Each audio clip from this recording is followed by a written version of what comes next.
Oremos. Deus, fala conosco no santo nome de Jesus Cristo. Ministra, pelo poder do Espírito da Tua Palavra. Dá-me, ó Deus, fidelidade em transmitir aquilo que assim está escrito. E que o Senhor abençoe Teu povo. Abençoe também aqueles que acompanham pela internet. E que essa palavra, onde estiver chegando, meu Deus, venha produzir o que o Senhor deseja. Em nome de Cristo Jesus. Amém.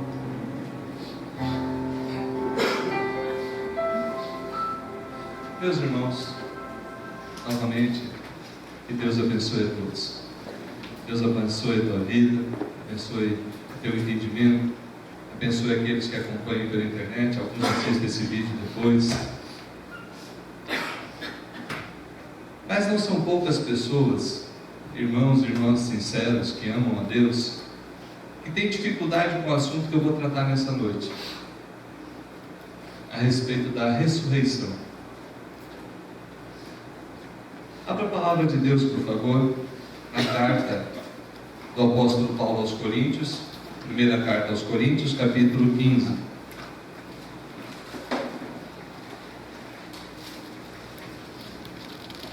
Versículo 19.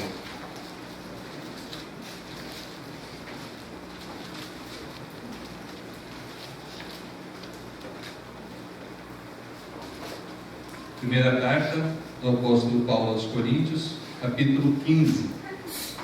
Eu peço que durante a mensagem você mantenha a Bíblia aberta. Nós vamos ler vários textos. Primeira carta do apóstolo Paulo aos Coríntios, capítulo 15. Se tiver sem Bíblia, pede a carona com alguém aí do lado. Ou pede para os diáconos, eles providenciam uma Bíblia para você.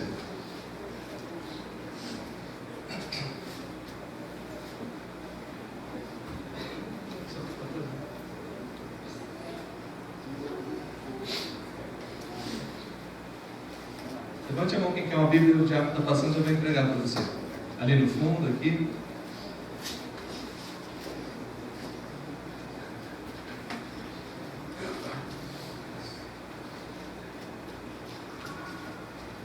Versículo 19, diz assim: se a nossa esperança em Cristo se limita apenas a esta vida, nós somos os mais infelizes de todos os homens. O que é isso, pastor? Já começa com um versículo desse? Mas foi esse versículo que Deus me incomodou, que me levou a trazer essa mensagem.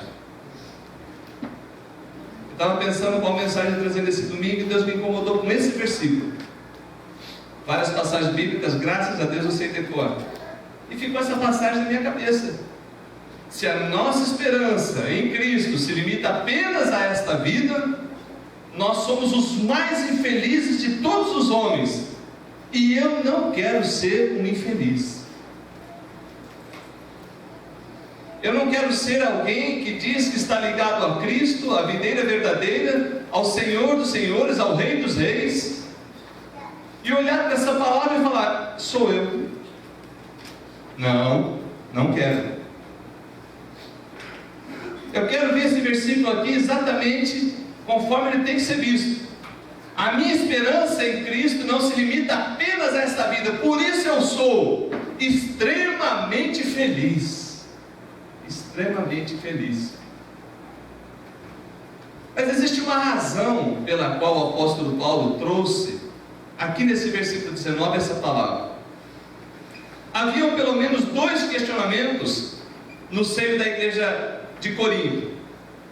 Nós não sabemos se mandaram uma carta para ele consultando, ou se ele ouviu dizer. O mais provável é que ele tenha ouvido dizer: olha, estão comentando isso. E haviam duas perguntas pelo menos que eles faziam. Veja aí, por favor, capítulo 15, versículo 12. Ora, se é corrente pregar-se que Cristo ressuscitou dentre os mortos, como, pois, afirmam alguns dentre vós que não há ressurreição dos mortos? Então alguns afirmavam: não vai ter ressurreição não. E Paulo fala: olha, se a gente prega que vai ter ressurreição e tem gente falando que não vai ter ressurreição, o que é isso? Como que é isso? A outra pergunta, versículo 35.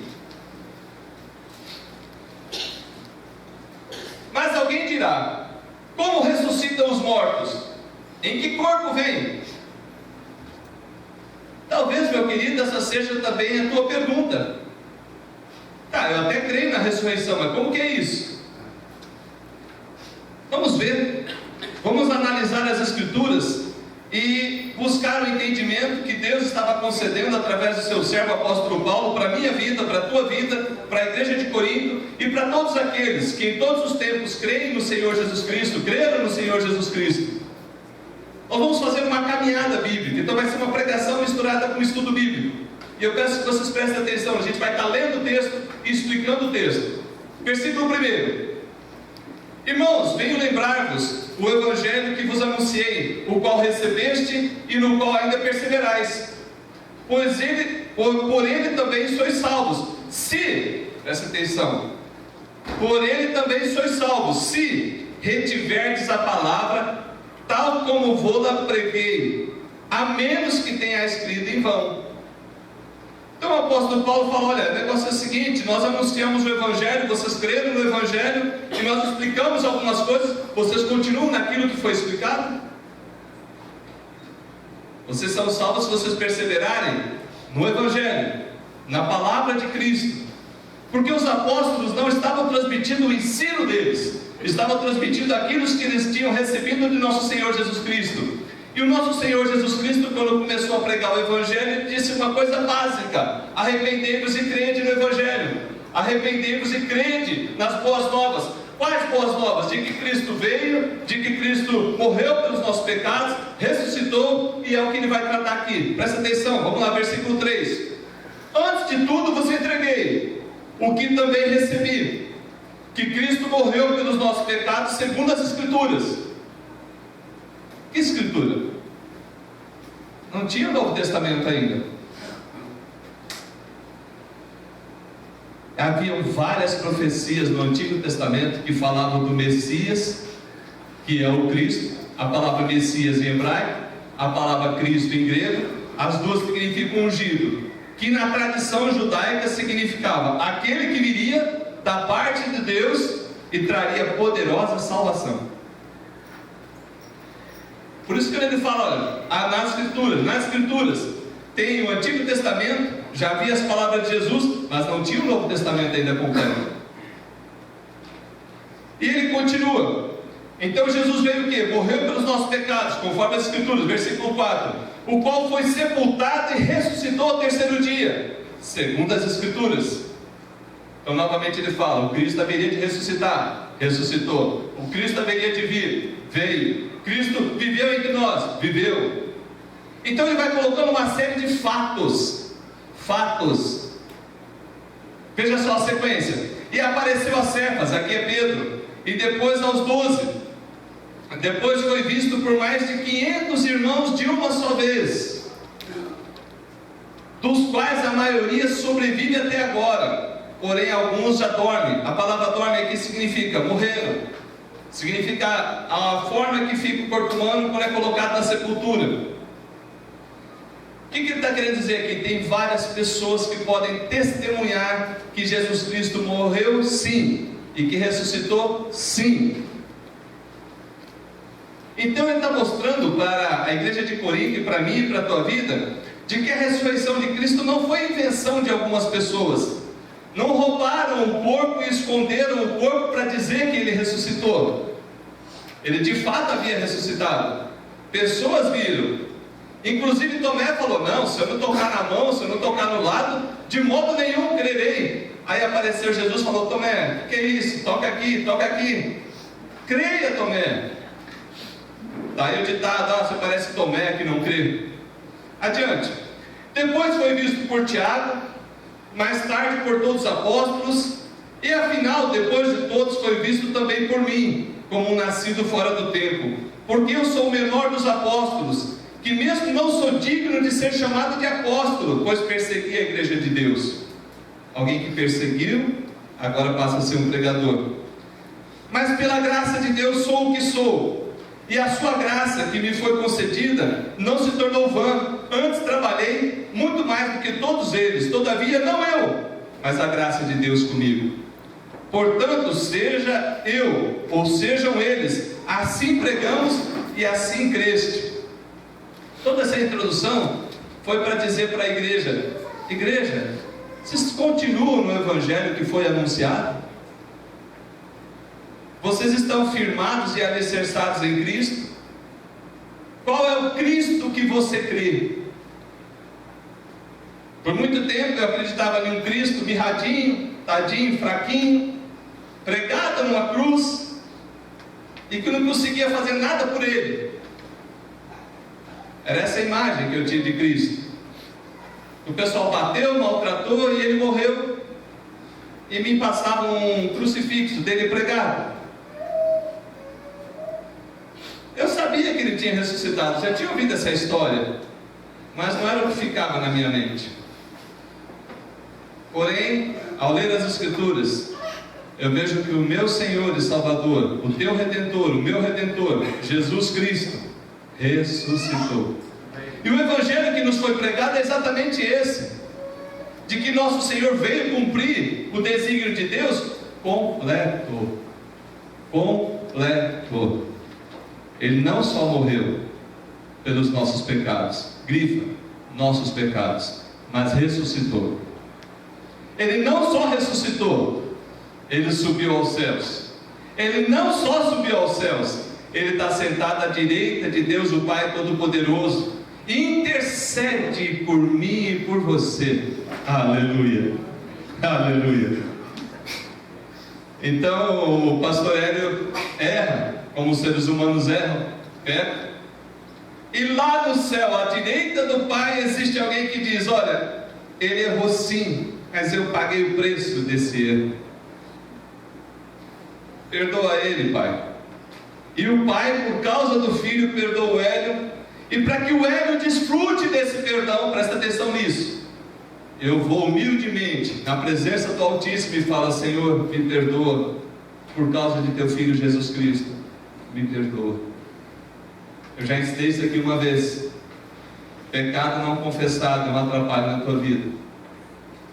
Não basta eu saber que Jesus perdoa, eu tenho que clamar e buscar esse perdão através da oração e pela fé crer que eu recebi. Nesse sentido, aí ele continua, aí vem a frase que nós lemos no versículo 12. Como é que é esse negócio da ressurreição? Versículo 13: e se não há ressurreição de mortos, então Cristo não ressuscitou. E se Cristo não ressuscitou, é vã a nossa pregação e vã a nossa fé, e somos tidos por falsa testemunha de Deus. Presta atenção, porque temos afirmado, asseverado contra Deus, de que Ele ressuscitou a Cristo, o qual Ele não ressuscitou, se é certo que os mortos não ressuscitam.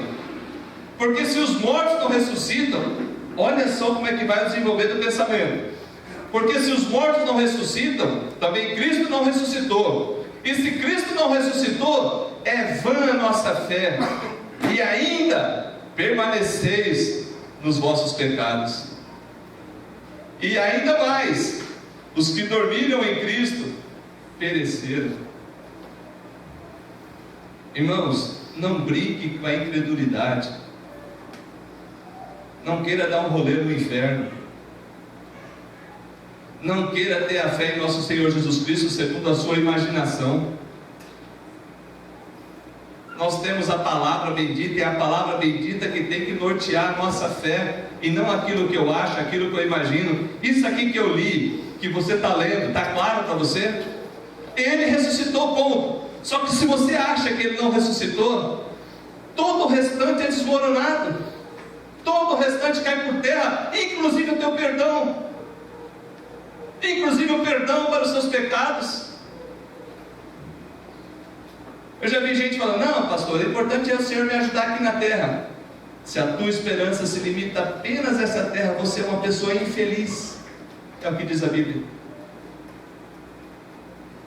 Diante das preciosas promessas que Ele tem, você as despreza, você as ignora. Tendo conhecimento, você procura dar outra interpretação. Por isso que o apóstolo chega num ponto falando: olha, se Cristo não ressuscitou, a gente está falando que Deus mentiu, porque a gente fala que Deus o ressuscitou. Então, a gente está mentindo, a gente está blasfemando. E o que é pior, tudo que a gente pregou cai por terra.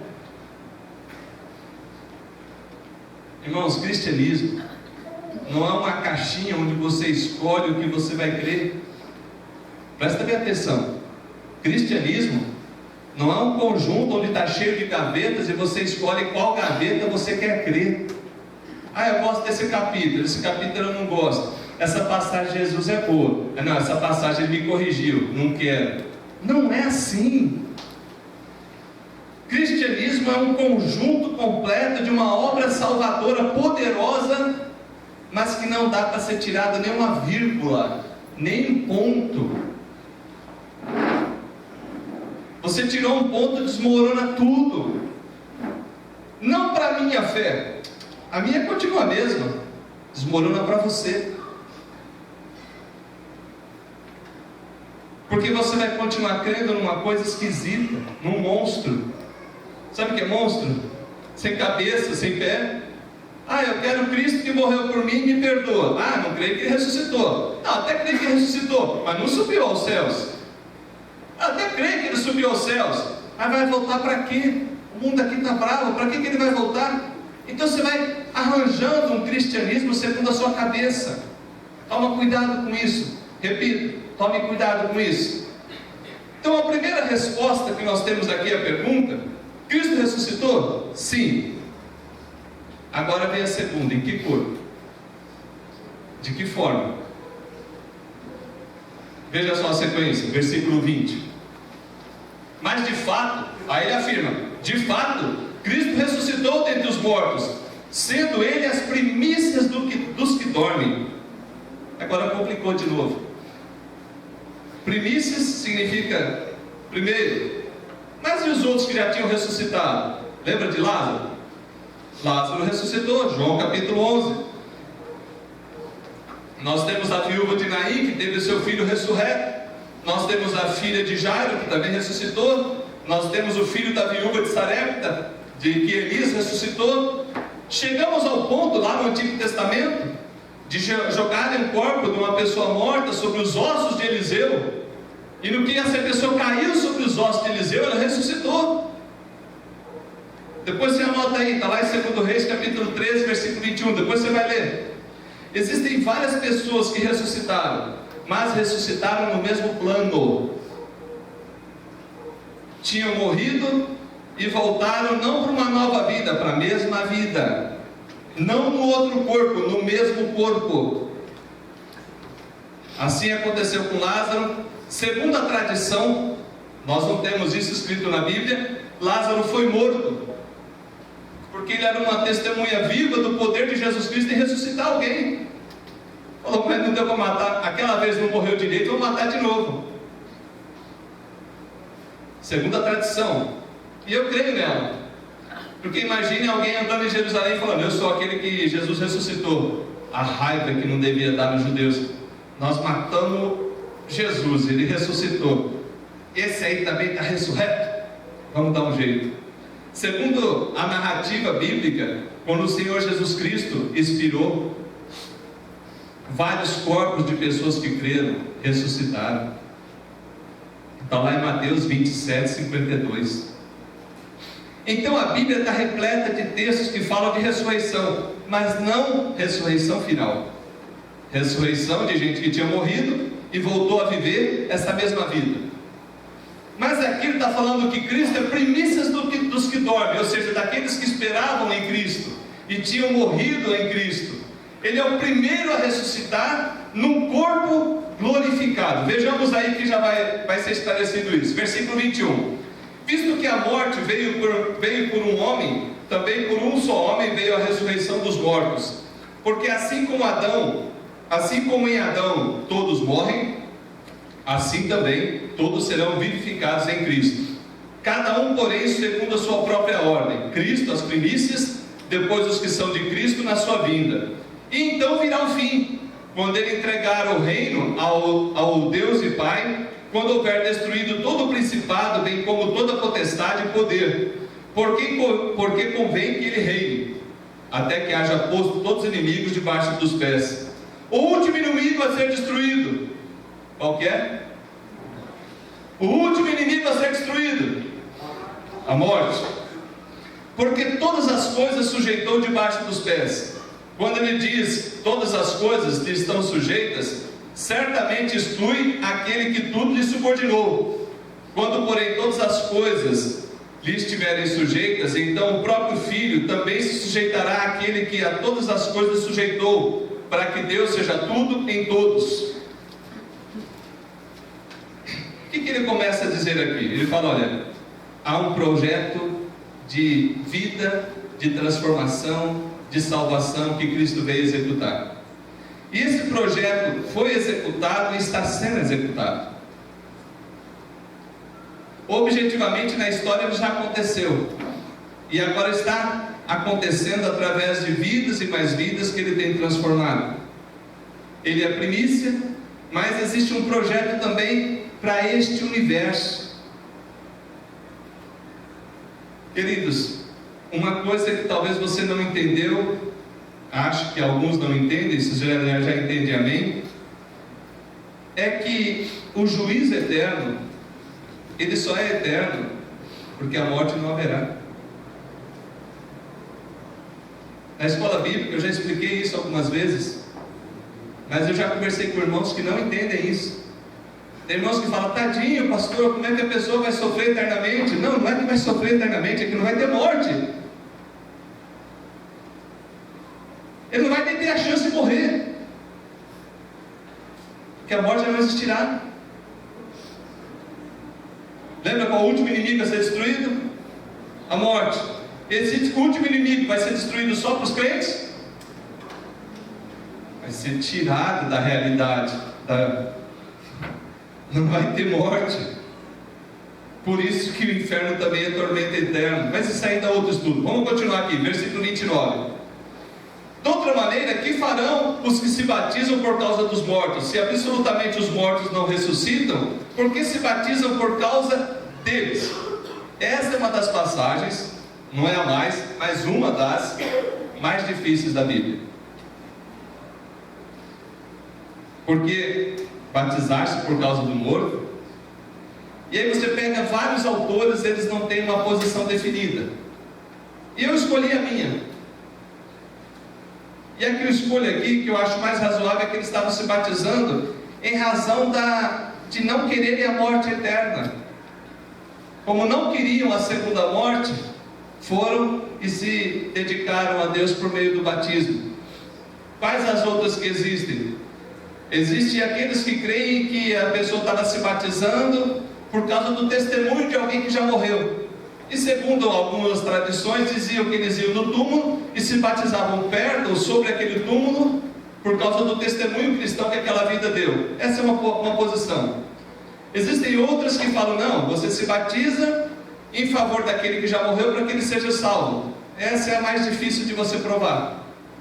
Porque se fosse assim, Paulo já teria dado outros ensinos e outras cartas da Bíblia sustentariam isso. A posição que eu prefiro é essa mesmo, para que ficasse livre da segunda morte, ou por causa da morte. Eu me entrego ao batismo e me rendo a Cristo Jesus. Prosseguindo, versículo 30. Porque também nós nos expomos a perigo a toda hora, dia após dia morro. Eu protesto, irmãos, pela glória que tenho em vós outros, em Cristo Jesus nosso Senhor. Se como homem lutei em Éfeso, se como homem lutei em Éfeso com feras, que me aproveita isso? Se os mortos não ressuscitam, comamos e bebamos, que amanhã morreremos. Paulo tem hora que chega a ser engraçado. Os apóstolos tinham um determinado senso de humor. Ele está falando, se não ressuscita, vamos comer e beber que depois a gente morre, acabou. Eu lutei com feras em Éfeso, não valeu de nada. O apóstolo Paulo faz isso para chamar a atenção minha e tua. Os mortos ressuscitam sim, haverá ressurreição sim. Olha verso 33, não vos enganeis, as más conversações corrompem os bons costumes. Tornai-vos a sobriedade como é justo, e não pequeis, porque alguns não têm conhecimento de Deus. Isto vos digo para vergonha vossa. Ele falou, alguns que estão ouvindo essa mensagem não querem saber de Deus. Isso aqui para eles parece conversa tola, conversa vazia. Que corpo vem? Vamos lá, 35, 36, né? Já lemos isso aqui, vamos ler o 35 de novo. Mas alguém dirá: como ressuscitam os corpos? Em que corpo vem? Insensatos! O que semeia não nasce se primeiro não morrer.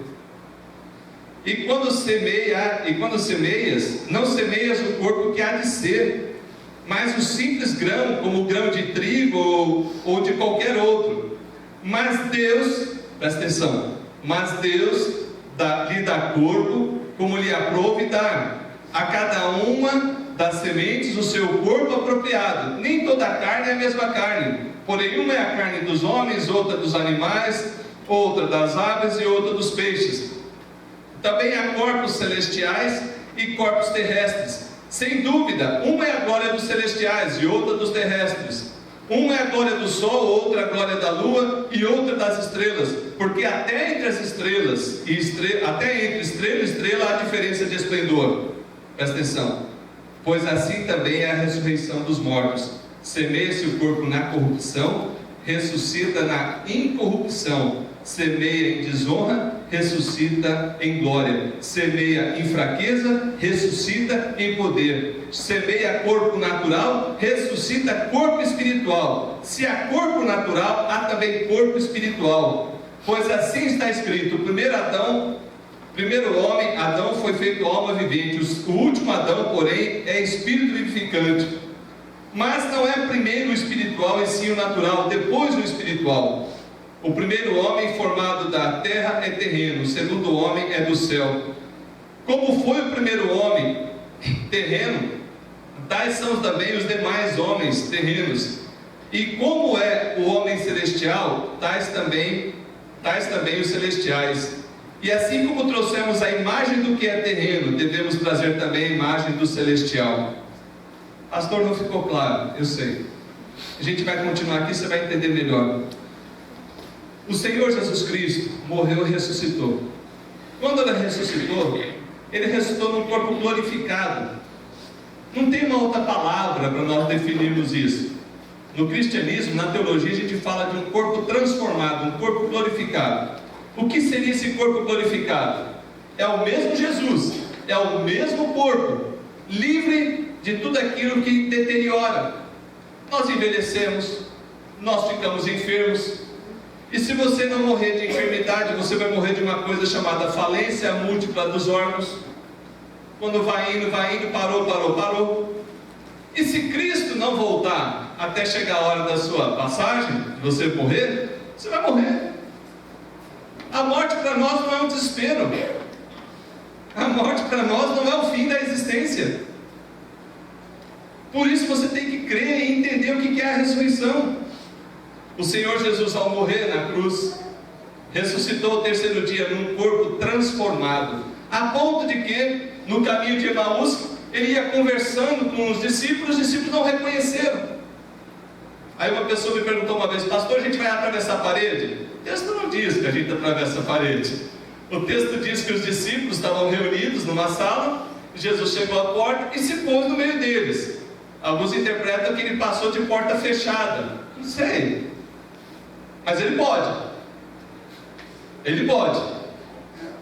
Porque o corpo glorificado, ele guarda semelhanças com esse, mas tem coisas que nós desconhecemos. Eu não tenho corpo glorificado, você não tem um corpo glorificado. Tem um texto bíblico que fala que Jesus estava com eles, daqui a pouco não estava mais. Só que nós não vamos ser fantasminha, presta atenção. Não vai ser fantasminha, é corpo. Lembra que Tomé tocou em Jesus? É corpo. Só que um corpo que nós não temos aqui nessa existência. Não dá para a gente falar, é igualzinho esse. Não, eu falo, é igualzinho aquele, que é o de Cristo. Cristo foi o primeiro, e assim como Ele é, nós seremos também. Assim como Ele é, você será. Queridos, pense o seguinte: pastor, eu tenho um problema de visão. Não vai ter. Pastor, eu manco de uma perna. Não vai mancar. Pastor, já remendaram meu coração. Vai ter coração novo.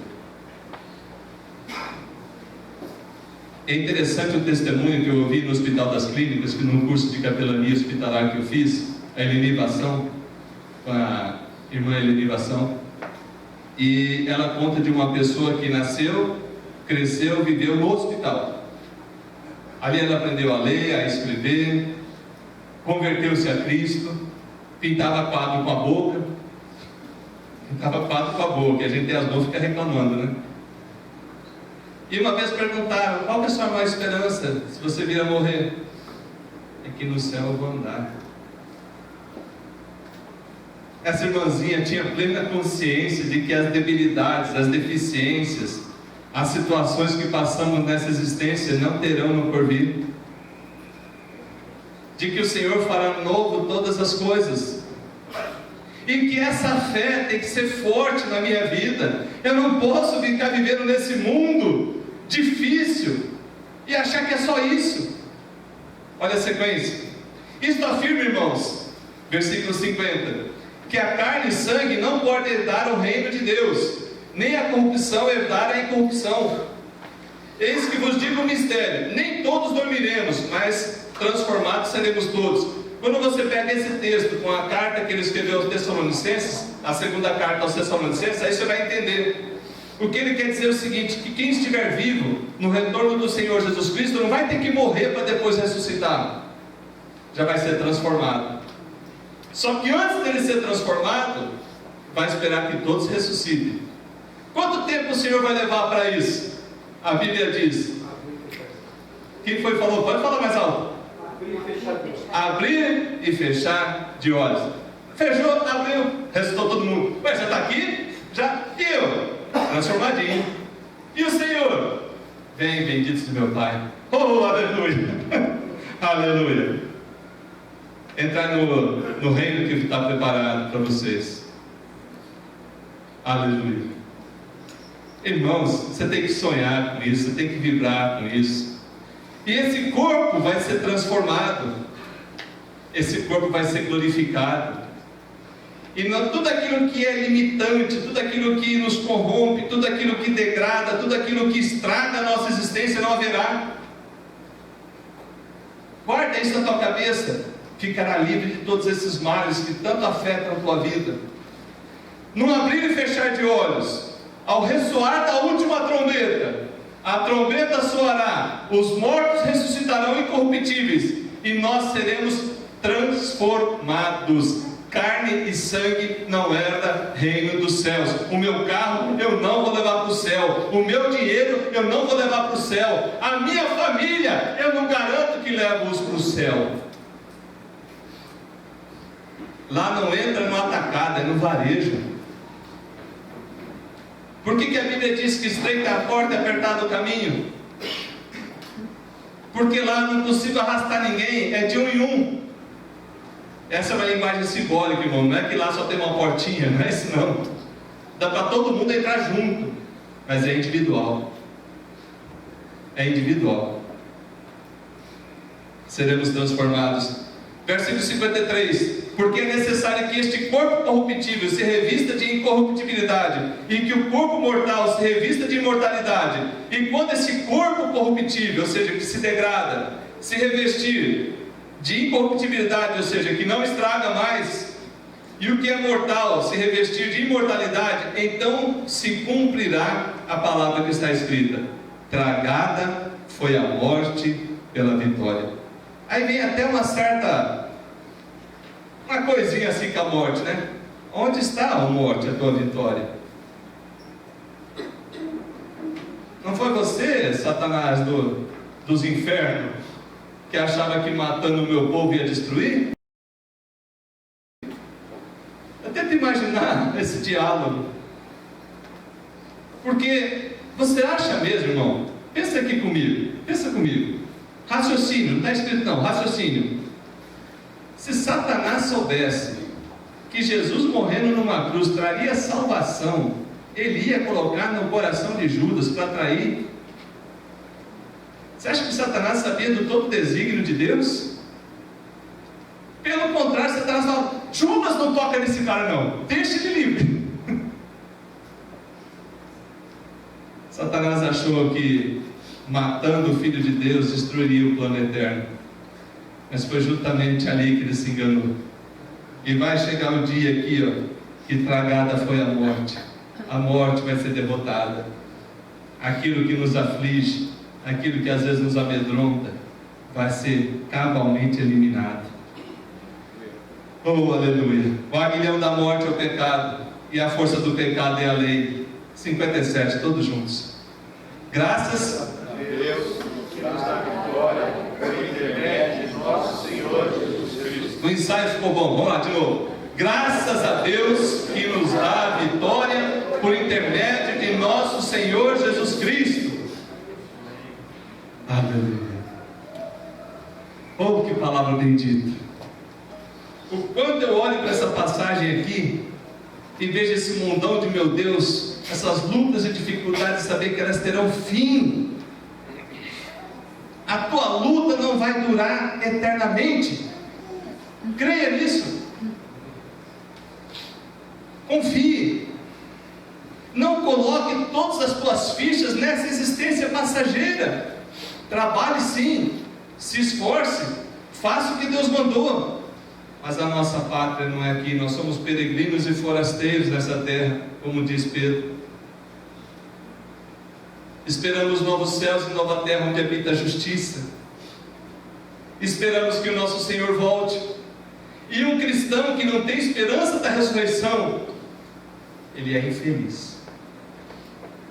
Ele não entendeu o chamado dele e ainda sofre. Pastor, o que eu faço com essa fé? Aí que está o verso 58. Presta atenção no verso 58. Respondeu as duas perguntas e agora ele vem. Faça isso aqui, presta atenção. Jesus ressuscitou? Sim, ressuscitou. Tem provas. Como que é esse corpo? É um corpo diferente. É o mesmo corpo, viu? Não é fantasminha não. E você não vai vir no corpo de outro. Não vai ter feio, não vai ter bonito. Todos vão ser a imagem e semelhança do Cristo. Aí ele fala, o que eu faço enquanto isso? Portanto, meus amados irmãos, sede firmes e inabaláveis e sempre abundantes na obra do Senhor, sabendo que no Senhor o vosso trabalho não é vão. Por fim, ele fecha essa passagem dizendo, você crê nisso? Creio. Continua firme, inabalado, trabalhando, agindo, cooperando na obra do Senhor, sabendo que no derradeiro dia você receberá a coroa da glória. Você será transformado, teu corpo será transformado. Você ouvirá essa frase bendita que nós já falamos, vinde benditos de meu Pai, entre no reino que está preparado para vocês. Você ouvirá talvez novamente a palavra que o Senhor Jesus Cristo disse para o seu rebanho, ó pequenino rebanho, não temais, porque o Pai agradou de dar para vocês o reino. Eu espero novos céus e nova terra onde habita a justiça, mas enquanto não vem, eu vou me esforçar ao máximo aqui para agradar aquele que me deu de graça tudo isso. Presta atenção nisso aqui. Alguns acham que eu me esforço para merecer o céu. Isso é errado. Por que é errado? Porque se eu me esforço para merecer, então não precisava de Cristo, eu dava conta sozinho. Percebeu o raciocínio?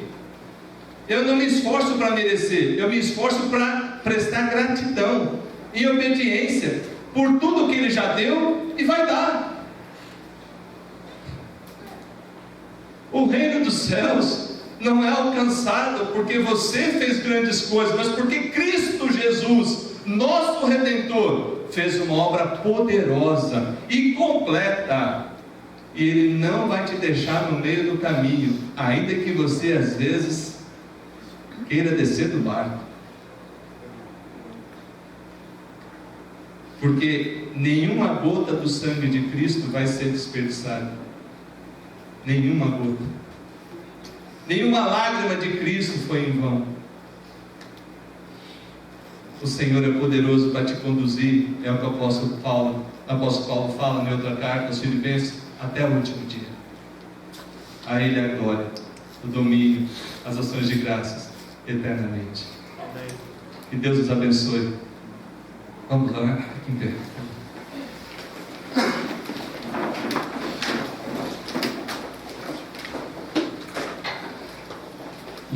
Louvado seja teu nome, Deus.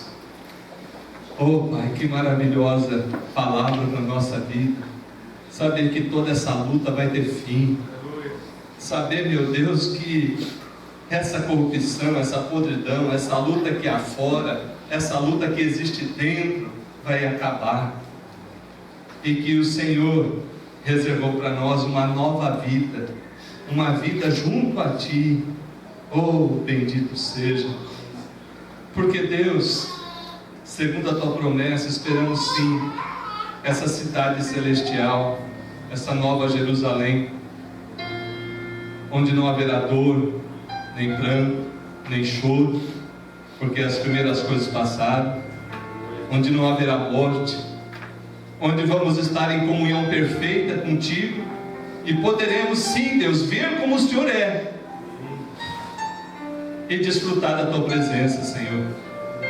Enquanto esse dia não chega, Deus, queremos viver nessa terra por modo digno desse chamado. Queremos prestar toda a nossa gratidão em obediência, certo de que a nossa fé tem que andar em obediência, de que a nossa fé sem as obras é morta, conforme disse Tiago, de que as nossas obras demonstram que estamos em Ti e que somos povo do Senhor e que prestamos gratidão por tão poderosa salvação. Ministre essa palavra em cada vida. Que a graça de nosso Senhor e Salvador Jesus Cristo, o amor de Deus nosso Pai, o consolo, o conforto e a presença do Espírito Santo esteja com todo o povo de Deus, hoje e sempre. Amém. Quer sentar-se, irmãos? Nós vamos agora passar